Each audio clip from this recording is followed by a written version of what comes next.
La suite du journal nous emmène en Espagne où l'on votait hier, élection législative, moins d'un mois avant les européennes, et la victoire du Premier ministre socialiste Pedro Sánchez. Oui, son camp recueille 29% des voix, mais il n'a pas de majorité absolue. Il lui faudra donc des alliés. Bonjour Barbara Loyer.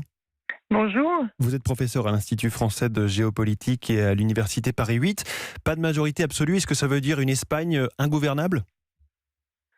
Une Espagne qui va prendre du temps à être gouvernée. Disons qu'il va falloir qu'il négocie sans doute avec des nationalistes. Or, ces nationalistes catalans notamment, et une partie des nationalistes basques réclament l'autodétermination. Il a dit qu'il n'en était pas question pendant sa campagne.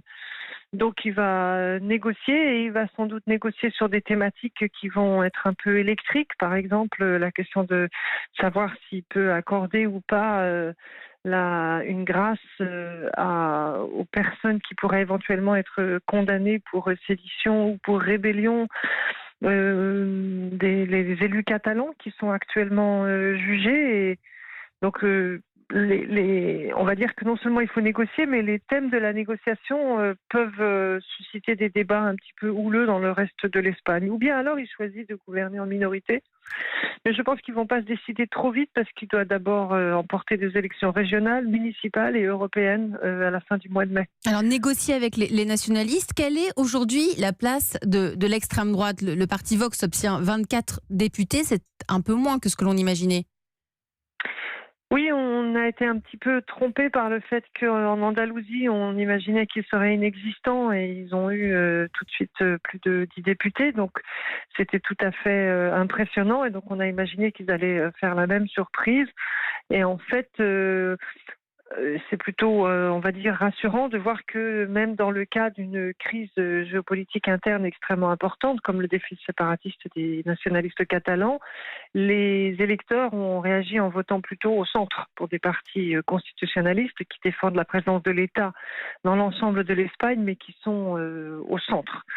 Donc, de ce point de vue-là, c'est plutôt une nouvelle rassurante sur l'affaiblissement d'une polarisation qui semblait être en train de s'aggraver en Espagne. Cela dit, il faut quand même remarquer que Vox, en partant de rien du tout, en décembre de l'année dernière, ils sont apparus en Andalousie, a réussi à rassembler des candidats pour toutes les provinces d'Espagne. Quelle partie de son programme Pedro Sánchez va-t-il pouvoir mettre en place ? Il parlait de renforcer les services publics, imposer les grandes fortunes. C'est des thèmes qui sont favorisés aussi par le reste de la classe politique ?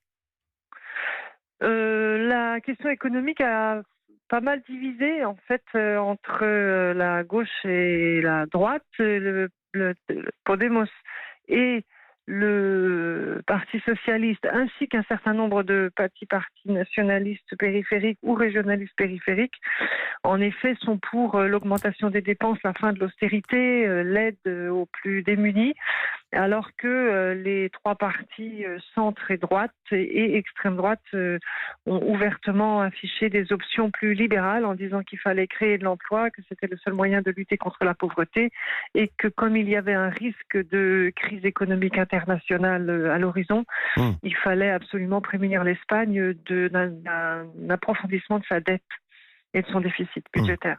Merci Barbara Loyer. Je rappelle que vous êtes auteure de L'Espagne en crise, un livre qui est paru chez Armand Collin.